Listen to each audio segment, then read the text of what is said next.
Okay students, 12th science polymer.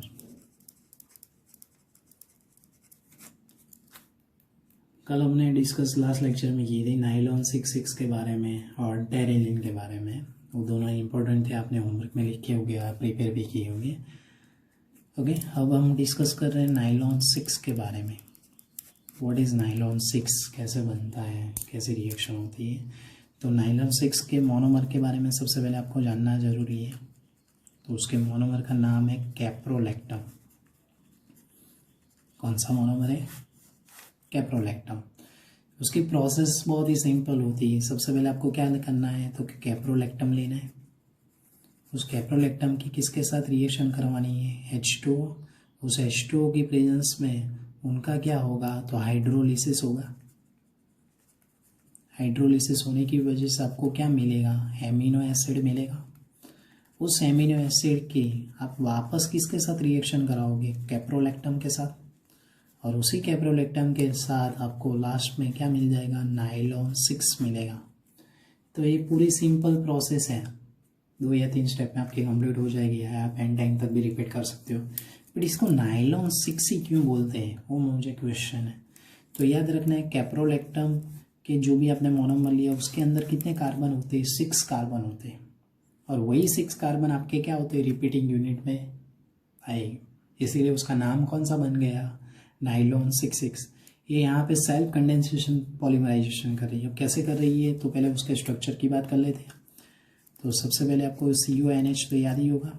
उसके साथ आपको CH2 कितने टाइम्स लिखना है? तो CH2 आपको 5 टाइम्स लिखना है। कितने टाइम्स लिखना है? 5 टाइम्स। तो CH2 CH2 CH2 और लास्ट में CH2, ऐसे टोटल 5 टाइम्स तक आपने उसका एक मोलिक्यूल क्रिएट किया हुआ है। ये किसका स्ट्रक्चर की मैं बात कर रहा हूँ? कैप्रोलैक्टम के स्ट्रक्चर की। तो वापस CuONH के साथ अपने CH2 कितने टाइम्स? 5 टाइम्स। उसकी आप किसके साथ रिएक्शन करवा रहे हो? H2O के साथ। अब उसकी प्रेजेंस पे रिएक्शन होगी तो हाइड्रोलिसिस रिएक्शन होगी। तो H2O के अंदर आपको क्या देखने को मिलेगा? H plus OH minus. तो यहाँ पे जो भी OH माइनस वाला पार्ट होगा वो कहाँ पे जुड़ेगा? CO के साथ। यानी कि यहाँ पे जो भी बॉन्ड होगा वो ब्रेक होगा। ये बॉन्ड ब्रेक होगा। बॉन्ड ब्रेक होने की वजह से CO के साथ कौन सा वाला पार्ट जुड़ जाएगा? OH वाला। और NH के साथ कौन सा वाला पार्ट जुड़ जाएगा? H प्लस वाला पार्ट जुड़ जाएगा। तो आपका मोलिक्यूल कैसा बनेगा? CH2 कितने टाइम्स लेते थे? 5 टाइम्स। तो एक जगह पे आपको COOH और एक जगह पे आपको कौन सा देखने को मिलेगा? NH2। यानी कि आपको सबसे पहले कौन सा वाला पार्ट मिल गया? Amino acid. यानी कि हमने रिएक्शन इतनी कंप्लीट कर दी। कैप्रोलैक्टम के हाइड्रोलिसिस के थ्रू आपने क्या गेन कर लिया? Amino acid. इसको एमिनो कैप्रोइक एसिड भी बोल सकते हो। ऑलवेज आपको माइंड में क्वेश्चन होगा, सर इसको एमिनो एसिड ही क्यों कहते हैं? तो एमिनो एसिड के अंदर 2 पार्ट आपको देखने को मिलेगा। एक एमिनो ग्रुप यानी कि NH2 और एक कौन सा? COOH। ऐसे 2 ग्रुप देखने को मिलते हैं, इसीलिए उसका नाम कौन सा बन गया? Amino acid. Amino stands for NH2 और acid means carboxylic acid. Okay, तो कैप्रोलैक्टम में से सबसे पहले आपको कौन सा मिल चुका है? Amino acid. ओके, तो चलो उसकी रिएक्शन आगे स्टार्ट कर रहे हैं। उसकी रिएक्शन किसके साथ करनी थी? कैप्रोलैक्टम के साथ करनी थी। तो चलो चालू करते हैं। तो बोलना है आपको ही NH2 CH2 5 times COOH। Okay, बोलो उसकी किसके साथ रिएक्शन करवा रहे हो? Caprolactam. CH2 CH2 CH2 CH2 CONH। बोलो हो गया। अब क्या होगा, तो देखने वाली बात है, जो भी आपका एमिनो एसिड था वो और दूसरा आपका कौन सा था? कैप्रोलैक्टम था। उन दोनों के बीच में रिएक्शन होगी। उन दोनों के बीच में रिएक्शन होगी तो कैसा बनेगा? तो इधर से एक H चला जाएगा, इधर से एक H जाएगा, पर कहाँ पे जाएगा? तो इस CONH के बीच में बॉन्ड होगा, वो बॉन्ड ब्रेक होगा। ये बॉन्ड ब्रेक होगा तो इधर से जो भी H जाएगा वो कहाँ पे जाएगा? तो इस वाले NH के पास जाएगा। और वही NH वाला पार्ट किसके साथ डायरेक्टली कनेक्ट हो जाएगा? CO के साथ। तो कैसे बनता है वो मैं दिखाता हूँ। CH2 5 टाइम्स COOH हो गया। फिर ये वाला NH अपने लिख दिया। इन दोनों को इंटरचेंज कर सकते हो ऐसे भी। तो बोलो CH2 5 टाइम्स क्या बन चुका? COOH। इधर NH, इधर का एक H कहाँ पे गया होगा? इसके साइड। तो ये NH वाले को किसके साथ जुड़ना चाहिए, CO के साथ। तो बोलो CO CH2 5 टाइम्स, और लास्ट में NH के साथ कौन सा वाला, इधर का एक हाइड्रोजन जुड़ जाएगा तो क्या बन जाएगा NH2। अभी भी यहाँ पता चले तो सिंपल बोल रहा हो, एक H है कहाँ पे जुड़ जाएगा, इसके साथ, और वो NH वाला पार्ट डायरेक्टली CO के साथ।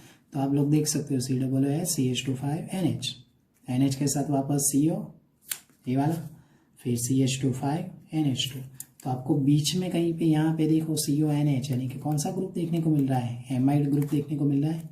इसीलिए आप उसको कौन सा बोल सकते हो, पॉली एमाइड बोल सकते हो कि नहीं बोल सकते। तो यहाँ पे आपने एक बात नोटिस की शांति से कि CO से इतना वाला पार्ट देख लो, एक बार रिपीट हुआ, वापस देख लो इधर ये दोबारा रिपीट हो रहा है।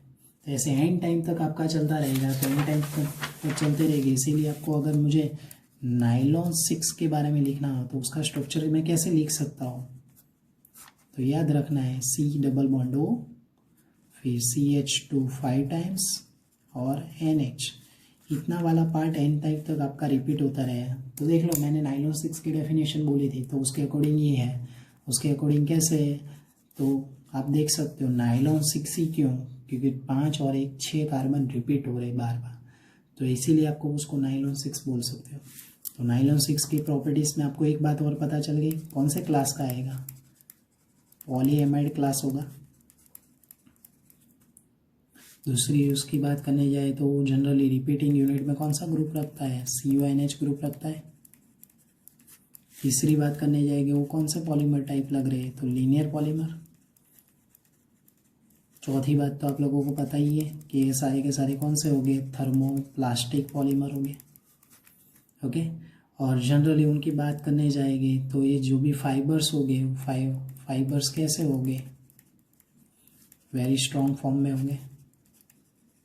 ओके, उनके यूजेस की बात करने जाए तो यूजेस बहुत ही सिंपल है, यूजेस बहुत ही हाई लेवल के नहीं है, बट कारपेट में, रूफ्स के अंदर प्रिपरेशन, रूफ्स की प्रिपरेशन होती है वहाँ पे, और टायर इंडस्ट्रीज में, ये सभी जगह पे आप उसका यूजेस कर सकते हो। ओके, तो जनरली आप लोगों को याद रह चुका होगा। तो नाइलॉन 6 का पहले तो सबसे पहले स्ट्रक्चर याद कर लो, और ख़ास करके कैप्रोलैक्टम याद करना है। ओके स्टूडेंट्स, अब उसके साथ ही अपने एक और डिस्कस कर रहे हैं नाइलॉन 6, नाइलॉन 6। ओके, तो नाइलॉन 6 कैसे कर सकते हैं, तो आपको उसके लिए 2 मोनोमर याद रखने हैं कंपलसरी। 2 मोनोमर कौन कौन से, तो पहला नाम है ग्लाइसिन। क्या नाम दे रहा हूँ, ग्लाइसिन।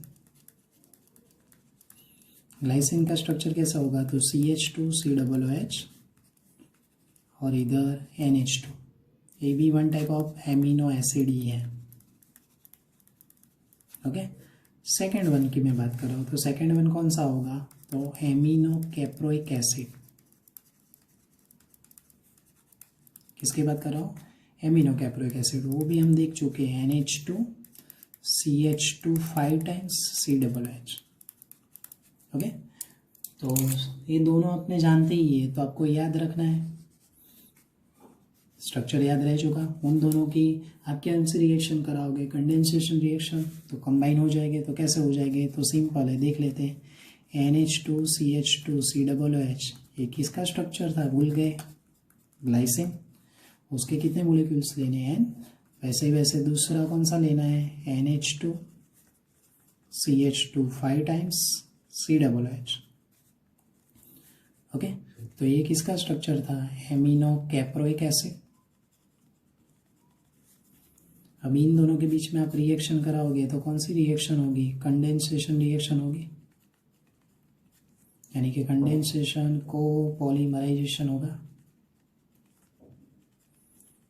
ओके, तो उनके बीच में आप रिएक्शन कराओगे तो कैसे जाएगा, तो वापस NH2 वाले ग्रुप में से हाइड्रोजन जाएगा, तो COOH वाले ग्रुप में से OH, यानी कि वापस देख रहा हूँ, NH2 वाले में से H, COOH वाले में से OH, यानी कि इधर से OH तो इधर से H, इधर से H तो इधर से OH, यानी कि एंड टाइम तक आपके H2 मोलिक्यूल्स क्या होते रहेंगे, रिलीज। तो कंडेंसेशन रिएक्शन में बाकी क्या बचा, तो बोलो NH, फिर CH2, फिर CO, CO यानी कि कार्बन और ऑक्सीजन के बीच में क्या देखने को मिलेगा, डबल बॉन्ड। फिर इधर वापस NH, इधर CH2 5 टाइम्स और इधर C डबल बॉन्ड 2 देखने को मिल चुका। तो CONH देखने को मिल चुका है। तो ये देख सकते हो आप, हर एक बंदा CONH यानी कि कौन सा ग्रुप देखने को मिला, एमाइड, इसीलिए इसको आप पॉली एमाइड क्लास भी बोल सकते हो। ओके, और इसकी एक और खासियत है, याद रखनी है, ये बायोडिग्रेडेबल है। कौन सा है, बायोडिग्रेडेबल है। बायोडिग्रेडेबल पॉलीमर मीन्स एनवायरनमेंट में अपने आप डिग्रेड हो जाएगा, उसका डिकम्पोजिशन हो जाएगा।